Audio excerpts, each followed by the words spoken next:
आशा करता हूं आप सब बहुत अच्छे होंगे। मेरा नाम है सिद्धांत अग्निहोत्री। स्टडी ग्लोस पे आपका बहुत बहुत स्वागत है। मॉडल टेनेंसी एक्ट की हम बात करेंगे। तो यूनियन कैबिनेट ने मॉडल टेनेंसी एक्ट को अप्रूव किया है। स्टेट यूनियन टेरिटरीज जो हैं वो अब मॉडल टेनेंसी एक्ट को एनैक्ट कर सकते हैं। तो पहली बात हम ये देखते हैं कि ये क्या है। इस ड्राफ्ट एक्ट को ministry of housing and urban affairs ने 2019 में पब्लिश किया। तो इसमें चेंजेस क्या हैं? Verbal rent agreements are illegal. अरे सर, सिद्धांत सर, मुझे आपके घर पे रहना है, रह लो सर। मैं 1000 रुपए मंथली किराया दूंगा, आओ आओ, कोई बात नहीं, एग्रीमेंट मुझे नहीं चाहिए। किराया देने की बात आई, भाड़ में जाओ सर। तो अब वर्बल एग्रीमेंट में प्रॉब्लम ये होती है कि आप केस नहीं कर सकते ना। कल को किराएदार, आप देखते हो ना कि किराएदार सालों सालों तक नहीं खाली कर रहा है, तो वही प्रॉब्लम है, एग्रीमेंट करवाया नहीं होता। तो verbal rent agreements are illegal. उसके बाद जो सिक्योरिटी डिपॉजिट होती है वो 2 महीने तक ही देना पड़ता है। कई लोग तो सिक्योरिटी डिपॉजिट 6-6 महीने तक मांग लेते हैं या पूरे साल तक मांग लेते हैं, वो नहीं होगा। नॉन रेसिडेंशियल के लिए, जहां पे आप रहना नहीं, जो कमर्शियल है, वो 6 महीने तक, दैट्स इट, इससे ज्यादा नहीं। उसके बाद सिविल कोर्ट का jurisdiction they had been barred. 60 दिन के अंदर अंदर आपको अगर कोई भी केस आता है रेंट को लेके, किराएदार और मकान मालिक को लेके, तो आपको 60 दिन के अंदर अंदर उसको रिड्रेस करना, सॉल्व करना है। टेनेंसी पीरियड के दौरान आप किसी भी किराएदार टेनेंट को एविक्ट नहीं कर सकते, ओके। और अगर आपको एविक्ट करना तब भी वो 1 महीने तक रहेगा। इतना आप समझिए कि इसमें किराएदारों को बहुत ज्यादा ताकत दी है। तो एक तरीके से सिविल कोर्ट का जो बर्डन है उसको कम किया है। रेंटल प्रॉपर्टी जो लीगल डिस्प्यूट में फंसी है उसको निकाला है, और फ्यूचर टैंगल्स इससे नहीं होगा। तो क्यों चाहिए मॉडल टेनेंसी एक्ट? टेनेंट कौन होता है? आप किराएदार, लैंडलॉर्ड, मकान मालिक। तो कई बार, जैसे ये आपने अक्सर देखा होगा कि हम सब जो हैं बाहर जाते हैं, कुछ लोग अपना घर छोड़ के बाहर चले जाते हैं नौकरी के लिए, कोई भी। तो ये जो स्पेशली जो यंग है, वैसे जो किराएदार उनको तो देखा भी एक तो थोड़ा नीची निगाह से जाता है, बहुत गलत समाज का व्यवहार है। तो अगर मान लीजिए कि कोई यंग एजुकेटेड इंसान बाहर जा रहा है, भाई जॉब के लिए जा रहा है, मान लो मेरी जॉब लग गई या आपकी जॉब लग गई, आप हो, आपकी बैंगलोर में जॉब लगी, तो आप किराए पे रहोगे ना, फ्लैट आपने लिया। तो कई बार क्या होता है, मकान मालिक ऊल जलूल मांगे करता है कि भैया देखो, इतना तुमको पैसा देना पड़ेगा, 1-1.5 लाख रुपए तुमको सिक्योरिटी डिपॉजिट देना पड़ेगा, ये कंडीशंस है। ऐसा नहीं होगा। कुछ शहरों में तो 11 महीने का आपको डिपॉजिट देना पड़ता है। बैंगलोर, मुंबई में जाइए, पगड़ी जिसको बोलते हैं, 1.5-1.5 लाख रुपए, बल्कि इसकी कोई नीड ही नहीं है। और दोस्तों कई बार ऐसा होता है, जैसे मेरे पिताजी के साथ भी हुआ। तो आसाम में थे, तो गुवाहाटी में थे, तो अब क्या हुआ कि उन्होंने सिक्योरिटी डिपॉजिट दिया, और जब वापस लेने की बारी आई तो मकान मालिक ने वापस ही नहीं किया। तो काफी ज्यादा फिर केस वेस हुआ, तब जाके। तो वही बता रहे हैं। तो हाउस ओनर्स जो हैं वो लगातार, ये राइट टू प्राइवेसी है, ये भी ब्रीच करते हैं। मेरा घर है, मैं आपको किराया दे रहा हूं, तो ये मेरी, अब देखिए कोई इलीगल चीज मैं कर रहा हूं तब अलग बात है, लेकिन आप बार बार थोड़ी ना बिना बात के रिपेयर वर्क करना है, और आप अच्छा ये चीज तुम गलत कर रहे हो, ये चीज वो चीज। इसकी वजह से भी इस एक्ट को लाना बहुत ज्यादा जरूरी था। उसके बाद किराए को भी कभी भी बढ़ा दिया जाता है। जहां मैं, देखिए किराए पे जब मैं पहले रहता था, अभी भी किराए पे ही रहता हूं, तो वहां तो मकान मालिक जो 6-6 महीने, 5-5 महीने पे किराया बढ़ा देते थे। ये चीज है।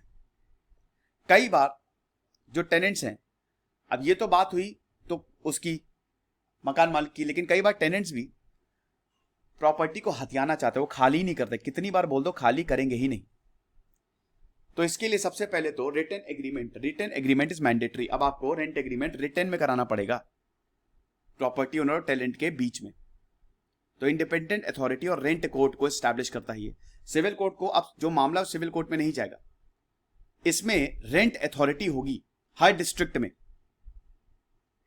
जो भी डिस्ट्रिक्ट रेंट अथॉरिटी होगी, लैंडलॉर्ड और टेनेंट वहां पे कॉपी, जो रेंट एग्रीमेंट की कॉपी वहां पे सबमिट करेंगे। और अगर कोई मामला आया तो स्पीडी एडजुडिकेशन होगा, तुरंत इसमें जजमेंट, मतलब ना 2 महीने का समय, 60 दिन के अंदर अंदर इसमें लिया जाएगा। मैक्सिमम टाइम लिमिट वही 2 महीने है, और नॉन रेजिडेंशियल पर्पस के लिए 6 महीने, ओके। और अब यहां पे मकान मालिक के ऊपर सारी रिस्पॉन्सिबिलिटी, जो भी एक्टिविटी, जैसे अगर मान लो कि मकान में कुछ टूट गया तो मकान मालिक ही करवाएगा, ठीक है। हाँ, अगर टेनेंट ने कोई डैमेज कॉज किया तब अलग बात है, लेकिन जो भी पेंटिंग है, और वाइट वॉशिंग है, वो सब लैंडलॉर्ड करवाएगा, सब मकान मालिक करवाएगा। और टेनेंट किसके लिए रिस्पॉन्सिबल होगा? अगर मान लो कि सॉकेट लगाना है, बिजली का कोई काम है, किचन को सही कराना है, ग्लास पैनल्स, विंडोज को रिपेयर कराना है, डोर्स का मेंटेनेंस, उसके लिए टेनेंट, किराएदार रिस्पॉन्सिबल होगा। 24 घंटे का नोटिस देना पड़ेगा लैंडलॉर्ड को। लैंड ओनर जो है, अगर घर में आपके आना चाहता है तो आपको 24 घंटे पहले बताएगा कि मैं आ रहा हूं। अगर आपको प्रेमिसेस को हटाना है, खाली करना है, तो आप समझिए कि तब भी 1 महीने का नोटिस आपको देना पड़ेगा। लैंडलॉर्ड ने अगर सारी कंडीशन फुलफिल की है रेंट एग्रीमेंट में, नोटिस भी दिया, सब कुछ, लेकिन किराएदार अगर सही तरीके से, जैसे अगर मकान मालिक ने बोला कि भाई देखो तुमको मकान को खाली करना है, अब जो भी रेंट एग्रीमेंट है मकान मालिक उसी के हिसाब से चला है, लेकिन किराएदार बोला रहा है बाहर में जाओ तुम, तो मकान मालिक के पास ये अथॉरिटी है कि 4 महीने या 2 महीने का किराया आपसे वसूल लेगा। डबल कर सकता है, 4 गुना भी ज्यादा कर सकता है। ठीक है, तो ये जो कवरेज है ये रेजिडेंशियल, कमर्शियल और एजुकेशनल यूज, इंडस्ट्रियल यूज के लिए नहीं है। इंडस्ट्रियल यूज को छोड़ दे, बाकी सब रेजिडेंशियल, कमर्शियल और एजुकेशन सब आते हैं। ठीक है, तो ये चीज है। सेंसस 2011 के सेंसस के हिसाब से आपको बता दूं कि लगभग 1.1 crore house they were lying vacant. आप समझ रहे हो, ये देश में वेकेंट है। तो हाउसिंग फॉर ऑल बाय 2022, हर किसी को घर चाहिए। तो ये चीज है। चैलेंजेस क्या है? चैलेंजेस ये, सबसे पहले तो इट्स नॉन बाइंडिंग नेचर। देखो, लैंड और अर्बन डेवलपमेंट ये स्टेट सब्जेक्ट है, तो स्टेट इसको अडॉप्ट कर सकते हैं, नहीं अडॉप्ट कर सकते, ये तो हम भूल ही गए, ये राज्य के ऊपर डिपेंड करेगा। उसके बाद इसका प्रोस्पेक्टिव इफेक्ट होगा, मतलब फ्यूचर डिस्प्यूट के लिए ही अवेलेबल होगा।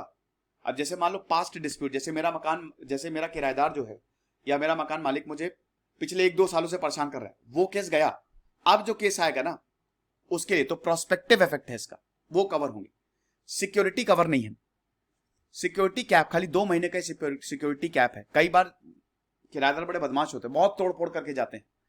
जैसे मेरे बगल में कुछ लोग रहते थे, उन्होंने जब मकान खाली किया तो पूरा का पूरा घर तोड़ दिया। तो वो जो डैमेजेस हैं वो क्या 2 महीने के सिक्योरिटी डिपॉजिट में कवर हो जाएंगे? नहीं। साथ ही साथ हैबिटेशन का मतलब क्या है?